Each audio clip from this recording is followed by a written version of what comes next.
ओम शांति। ओम शांति।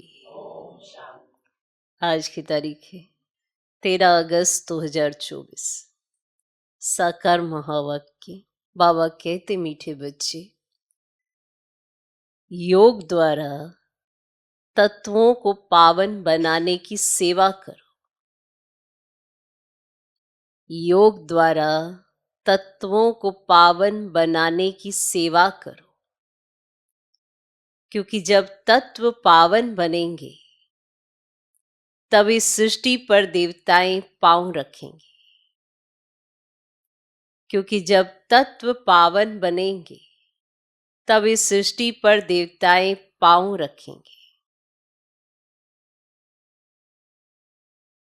बाबा कहते मीठे बच्चे, योग द्वारा तत्वों को पावन बनाने की सेवा करो, क्योंकि जब तत्व पावन बनेंगे तब इस सृष्टि पर देवताएं पांव रखेंगे। आज का प्रश्न, तुम्हारी नई राजधानी में किसी भी प्रकार की अशांति नहीं हो सकती है, क्यों? तुम्हारी नई राजधानी में किसी भी प्रकार की अशांति नहीं हो सकती है, क्यों? उत्तर, क्योंकि वह राजाई तुम्हें बाप द्वारा वर्षे में मिली हुई है। क्योंकि वह राजाई तुम्हें बाप द्वारा वर्षे में मिली हुई है। दूसरा, वरदाता बाप ने तुम बच्चों को अभी ही वरदान अर्थात वर्षा दे दिया है। वरदाता बाप ने तुम बच्चों को अभी ही वरदान अर्थात वर्षा दे दिया है, जिस कारण वहां अशांति हो नहीं सकती। जिस कारण वहां अशांति हो नहीं सकती। तुम बाप का बनते हो तो सारा वर्षा ले लेते हो। तुम बाप का बनते हो तो सारा वर्षा ले लेते हो।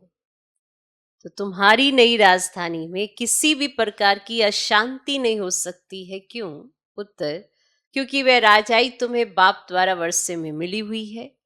दूसरा, वरदाता बाप ने तुम बच्चों को अभी ही वरदान अर्थात वर्षा दे दिया है, जिस कारण वहां शांति हो नहीं सकती।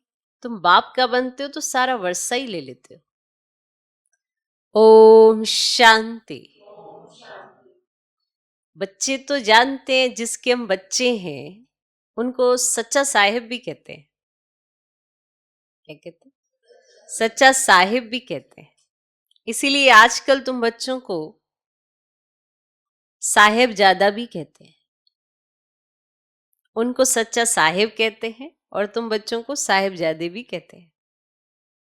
सच के ऊपर भी एक पौड़ी है, सच खाना, सच पहनना।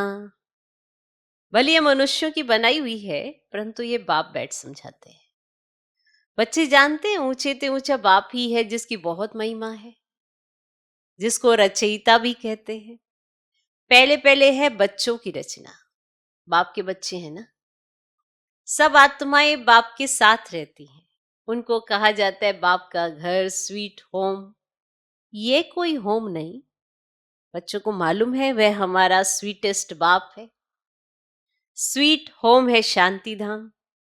फिर सतयुग भी स्वीट होम है, क्योंकि वहां हर घर में शांति रहती। यहां घर में लौकिक माँ बाप के पास भी अशांति है, तो दुनिया में भी अशांति है। वहां तो घर में भी शांति, तो सारी दुनिया में भी शांति रहती है। सतयुग को नई छोटी दुनिया कहेंगे। ये पुरानी कितनी बड़ी दुनिया है। सतयुग में सुख शांति है, कोई हंगामे की बात नहीं, क्योंकि बेहद के बाप से शांति का वर्षा मिला हुआ है। गुरु गोसाई आशीर्वाद देते हैं, पुत्रवान भव, आयुष्मान भव। अब यह कोई नई आशीर्वाद नहीं देते हैं। बाप से तो ऑटोमेटिकली वर्षा मिलता है। अब बाप ने तुम बच्चों को स्मृति दिलाई है। जिस पालौकिक बाप को भक्ति मार्ग में सभी धर्म वाले याद करते हैं जब दुख की दुनिया होती है, अब यह है ही पुरानी पतित दुनिया। और नई दुनिया में सुख होता है, अशांति का नाम ही नहीं। अभी तुम बच्चों को तो पवित्र गुणवान बनना है, नहीं तो बहुत सजाएं खानी पड़ेंगी। तो बाप के साथ साथ धर्मराज भी है, हिसाब किताब चुकतू कराने वाला। बाप के साथ धर्मराज भी है, हिसाब किताब चुकतू कराने वाला। ट्रिब्यूनल बैठती है ना। पापों की सजाएं तो जरूर मिलनी है। जो अच्छी रीति मेहनत करते वे थोड़ी सजाएं खाएंगे। पाप की सजा मिलती है, जिसको कर्म भोग कहा जाता है। अब यह तो रावण का पराया राज्य है, इसमें अपार दुख है। रावण राज्य में अपार दुख है और राम राज्य में अपार सुख होते हैं।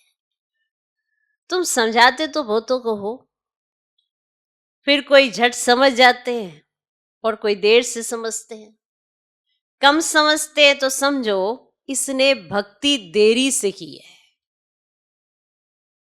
कम समझते तो समझो कि इसने भक्ति देरी से की है। जिसने शुरू से भक्ति की है वे ज्ञान को भी जल्दी समझ लेंगे, क्योंकि उनको आगे नंबर में जाना है। तुम जानते हो हम आत्माएं स्वीट होम से यहां आई हैं। साइलेंस मूवी टॉकी है ना, बच्चे ध्यान में जाते हैं तो सुनाते हैं कि वहां मूवी चलती है। उनका कोई ज्ञान मार्ग से ताल्लुक नहीं। मुख्य बात है अपने को आत्मा समझ पाप को याद करो, बस, और कोई बात नहीं। बाप निराकार, बच्चे भी यानी आत्मा भी शरीर में निराकार है, और कोई बात ही नहीं उठती। तो आत्मा का लव तो एक परम पिता परमात्मा के साथ ही है। अब शरीर तो सब पतित है, तो पतित शरीर से लव हो ना सके। आत्मा भल पावन बन जाती, परंतु शरीर तो पतित है, और पतित दुनिया में पावन शरीर बनता ही नहीं। आत्मा को तो पावन यहां बनना है, तब इन पुराने शरीरों का विनाश होगा। आत्मा तो अविनाशी है। आत्मा का काम है बेहद के बाप को याद कर पावन बनना। आत्मा पवित्र है तो शरीर भी पवित्र चाहिए, और वह मिलेगा नई दुनिया में। आत्मा भल पावन बन जाए, आत्मा को एक परम पिता परमात्मा के साथ ही योग लगाना है, बस। इस पति शरीर को तो टच भी नहीं करना है। ये आत्माओं से बाप बात करते हैं, समझने की बातें है ना। सतयुग से लेकर कलयुग तक शरीरों के साथ लटके हो। भल वहां आत्मा और शरीर दोनों पवित्र है, वहां विकार में जाते नहीं, जिससे शरीर और आत्मा विकारी बने। वल्भाचारी भी होते ना, वल्भाचारी टच करने नहीं देते। तुम जानते हो ना कि आत्मा कोई निर्विकारी पवित्र नहीं बनती। वह एक वल्भाचारी पंथ है जो अपने को ऊंच कुल वाले समझते हैं, शरीर को भी टच करने नहीं देते। ये नहीं समझते कि हम विकारी अपवित्र है, शरीर तो भ्रष्टाचार से पैदा हुआ है। तो ये बातें बाप आकर समझाते हैं। आत्मा पावन बनती जाती है तो फिर शरीर भी बदली करना पड़े। पावन शरीर तो तब बने जब 5 तत्व भी पावन बन जाए। अब शरीर 5 तत्वों का पावन तब बने जब यहाँ के 5 तत्व पावन बने ना, तब तो वो शरीर मिले। सतयुग में तत्व भी पवित्र होते हैं, तब शरीर भी पवित्र बनते हैं। देवताएं पतित शरीर में पतित धरनी पर पाँव नहीं रखते हैं। उनकी आत्मा और शरीर दोनों पवित्र पावन होते हैं, इसीलिए वे सतयुग में ही पाँव धरते हैं। आत्मा भी पवित्र और शरीर भी पवित्र है, इसलिए सतयुग में पैर धरते हैं। और यह है पतित दुनिया। आत्मा पारलौकिक बाप परमात्मा को याद करती है।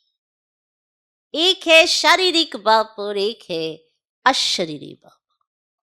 अशरीरी बाप को याद करते हैं क्योंकि उनसे ऐसा सुख वर्षा जरूर मिला है, तो याद करने बिगड़ रह नहीं सकते।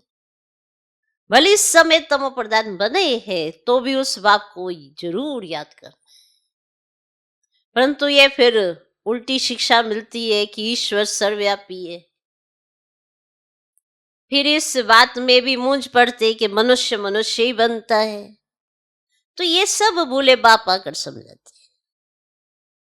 तो बाप एक ही महामंत्र मन मना भव का देते हैं। उनका भी अर्थ चाहिए।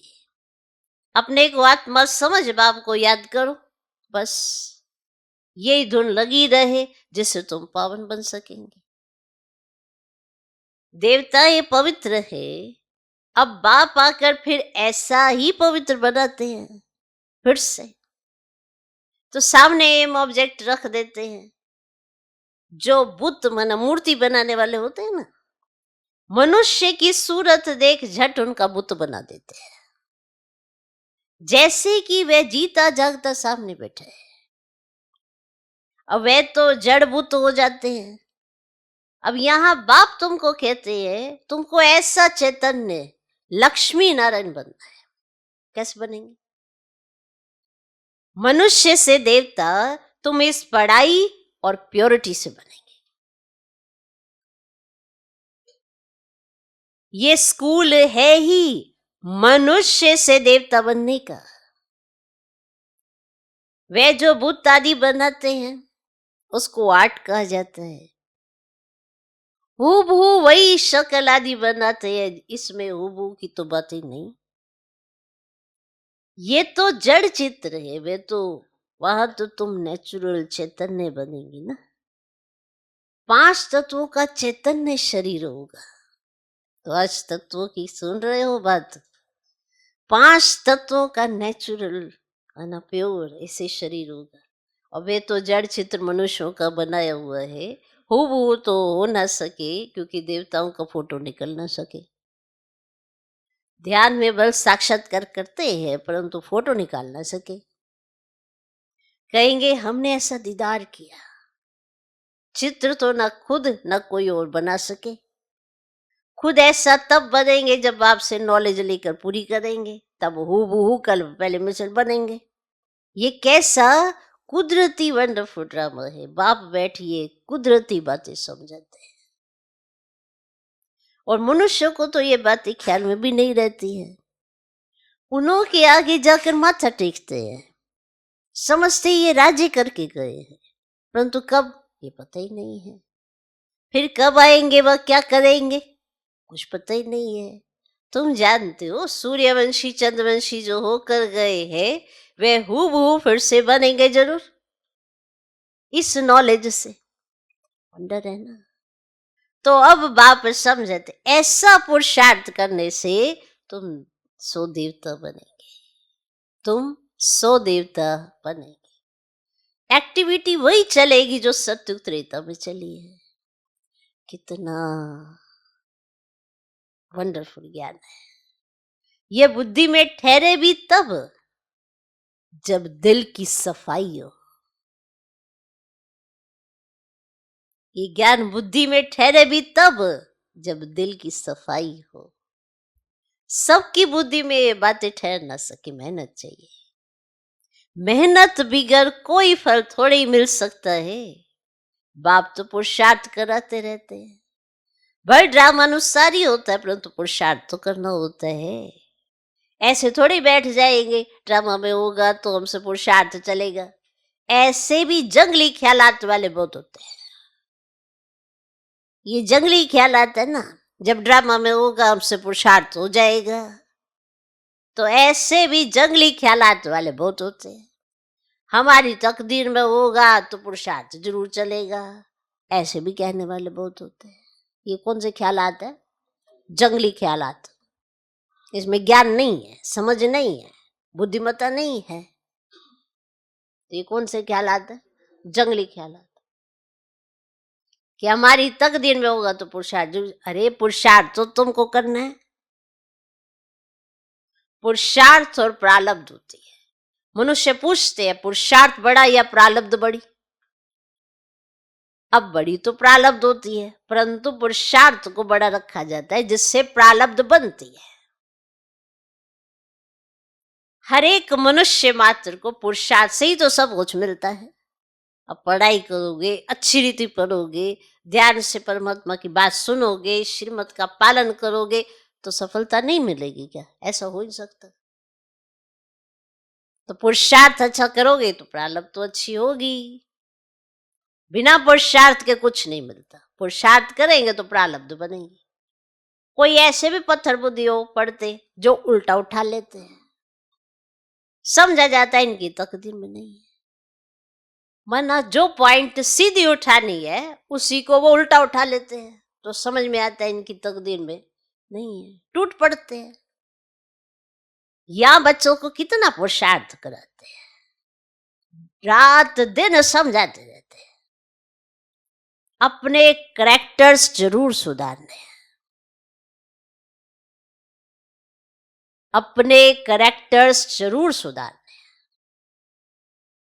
नंबर 1 करैक्टर है पावन बनना, और देवता तो है ही पावन। फिर जब गिर पड़ते हैं, करैक्टर्स बिगड़ते तो एकदम पतित बन जाते हैं। अभी तुम जानते हो हमारा तो A1 करैक्टर था, फिर एकदम गिर पड़े, सारा मदार है पवित्रता पर। इसमें ही बहुत डिफिकल्टी होती है। मनुष्य की आंखें बहुत धोखा देती है, क्योंकि रावण का राज्य है, वहां तो आंखें धोखा देती ही नहीं। ज्ञान का तीसरा नेत्र मिल जाता है, इसीलिए रिलीजन इज माइट कहा जाता है। सर्वशक्तिवान बाप भी आकर के ये देवी देवता धर्म स्थापन करते हैं। बल करती तो सब आत्मा है, परंतु मनुष्य के रूप में करेगी। तो वह है बाप, वह है ज्ञान का सागर, और देवताओं से इनकी महिमा बिल्कुल अलग है। तो ऐसे बाप को क्यों नहीं याद करेंगे? तो उन्हों को ही नॉलेजफुल बीज रूप कहा जाता है। उनको सत्य चित आनंद क्यों कहा जाता है? तो झाड़ का बीज है, उनको झाड़ का मालूम तो है ना, परंतु वह है जड़ बीज। उनमें आत्मा जैसे जड़ है, और मनुष्य में है चैतन्य आत्मा, तो चैतन्य आत्मा को ज्ञान का सागर भी कहा जाता है। तो झाड़ छोटे से बड़े होते हैं, तो जरूर आत्मा है परंतु बोल नहीं सकती। तो परमात्मा की महिमा कितनी है? ज्ञान का सागर, शांति का सागर, प्रेम का सागर। तो ये महिमा आत्मा की नहीं, परम आत्मा माना परमात्मा की गाई जाती है। फिर उनको ईश्वर आदि कहते हैं। असुल नाम है परम पिता परमात्मा, परम अर्थात तो सुप्रीम। तो महिमा भी बड़ी भारी करते हैं। तो ये सब बातें देखो पापा कितनी प्यार से समझाते हैं। और अभी दिन प्रतिदिन महिमा भी कम होती है, क्योंकि पहले बुद्धि सतो थी, फिर रजो बनी, और फिर तमो प्रधान बन जाती है। तो ये सब कौन बता रहा तुमको? बाबा कितना डिटेल में तुमको समझाते हैं। मैं हर 5000 वर्ष के बाद आकर पुरानी दुनिया को नई दुनिया बनाता हूँ। और गायन भी है ना, सत्युग आदि है भी सत्य, हो से भी सत्य।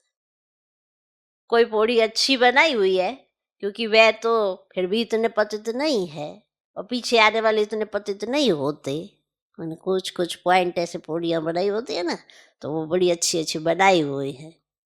तो बाबा कहते जो जिन्होंने बनाई है वो पीछे आए हैं, तो उन्होंने बड़ी अच्छी अच्छी बनाई है, वो इतने पतित नहीं होते, और पीछे आने वाले इतने पतित नहीं होते। भारतवासी बहुत सत्व प्रधान थे, वही फिर बौद्ध जन्मों के अंत में तमो प्रधान बने। और धर्म स्थापकों के लिए ऐसे नहीं कहेंगे, वे ना इतना सत्व प्रधान बनते और ना इतना तमो प्रधान बनना है। ना बहुत सुख देखा है, ना बहुत दुख देखेंगे। सबसे जास्ती तमो प्रधान बुद्धि किसकी बनी है? जो पहले पहले देवता थे, वही सब धर्मों से जास्ती गिरे। भल भारत की महिमा करते हैं, क्योंकि बहुत पुराना है। विचार किया जाए तो इस समय भारत बहुत गिरा हुआ है। उत्थान और पतन भारत का ही है, अर्थात देवी देवताओं का है। ये बुद्धि से काम लेना है। हमने सुख भी बहुत देखे हैं जब सतो प्रधान थे, फिर दुख भी बहुत देखे हैं क्योंकि तमो प्रधान है। और मुख्य है ही 4 धर्म, डिटिज्म, इस्लामिज्म, बुद्धिज्म और कृष्णिज्म। बाकी इनसे वृद्धि होती गई है। इन भारतवासियों को तो पता ही नहीं पड़ता कि हम किस धर्म के हैं। धर्म का ना मालूम होने के कारण धर्म को ही छोड़ देते हैं। वास्तव में सबसे मुख्य धर्म है ये, परंतु अपने धर्म को भूल गए हैं। जो समझो सियाने हैं ना, वे समझते हैं इनों का अपने धर्म में ईमान नहीं है, विश्वास नहीं है। ये समझ में आ जाता है। नहीं तो भारत क्या था, अभी क्या बनना है। बाप बैठ समझाते, बच्चे तुम क्या थे, सारी हिस्ट्री बैठ समझाते, तुम देवता थे, आधा कल्प राज्य किया, फिर आधा कल्प के बाद रावण राज्य में तुम धर्म भ्रष्ट कर्म भ्रष्ट बन गए, अभी फिर तुम दैवी संप्रदाय के बन रहे हो। भगवानुवाच, बाप कल्प कल्प तुम बच्चों को समझा कर ईश्वरीय संप्रदाय बनाते हैं। अच्छा, मीठे मीठे सिखिल दे बच्चों प्रति माता पिता बाप दादा का याद प्यार गुड मॉर्निंग। रूहानी बाप की रूहानी बच्चों को नमस्ते। हम रूहानी बच्चों की भी रूहानी बाप को नमस्ते नमस्ते नमस्ते। Good morning good morning good morning. धारणा के लिए मुख्य सर पहले पॉइंट, अपने दिल की सफाई से बाप के वंडरफुल ज्ञान को जीवन में धारण करना है। अपने दिल की सफाई से बाप के वंडरफुल ज्ञान को जीवन में धारण करना है। पुरुषार्थ से ऊंच प्रारब्ध बनानी है।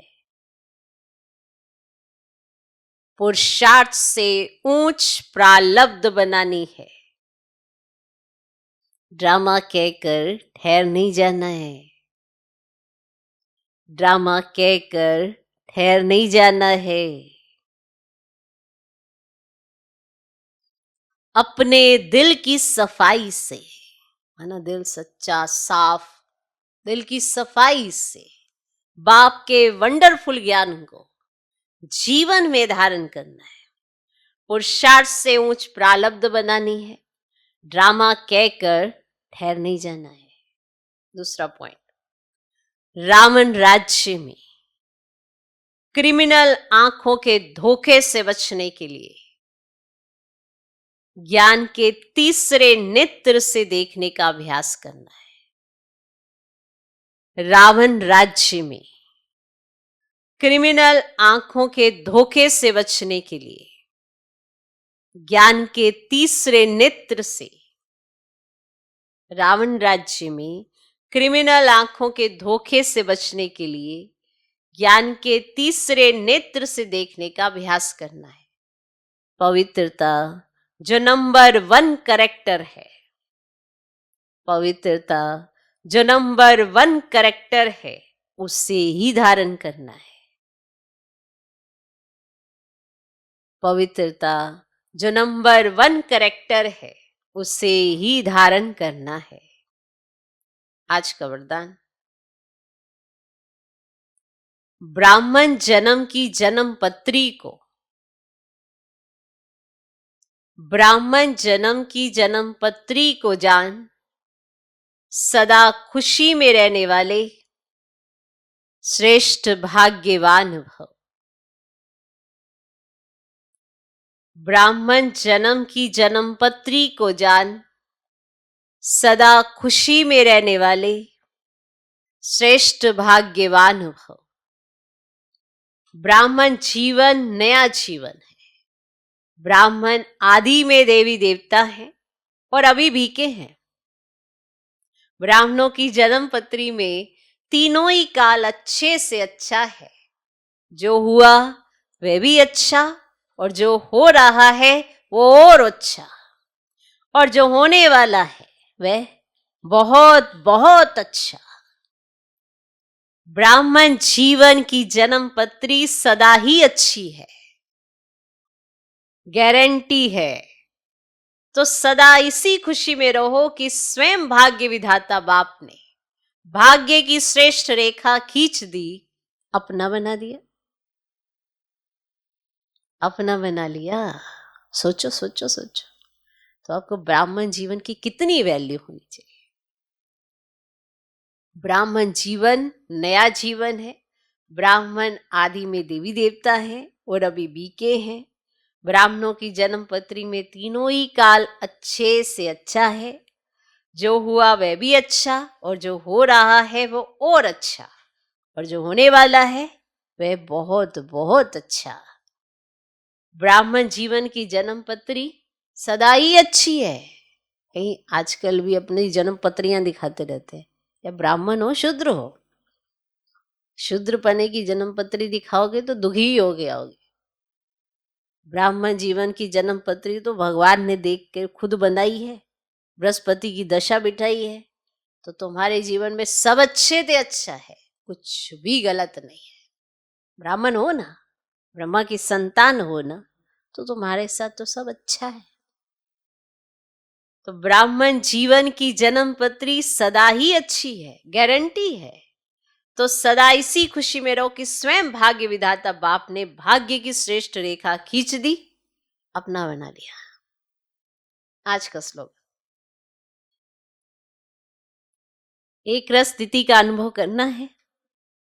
एक रस स्थिति का अनुभव करना है तो एक बाप से सर्व संबंधों का रस लो। एक बाप से सर्व संबंधों का रस लो। कहीं ना कहीं बुद्धि हम संबंधों में फंसा देते हैं तो भटक जाते हैं, और फिर संबंधों में ही उम्मीदें लगा के बैठ रहते, कोई आपकी उम्मीद पूरी नहीं कर पाता तो फिर उलझ जाते हैं, फिर दुखी होते हैं, परेशान होते हैं। तो अगर आपको एक रस स्थिति का अनुभव करना है तो सर्व संबंध एक बाप से जोड़ो, और सर्व संबंधों का रस एक बाप से लो। ओम शांति।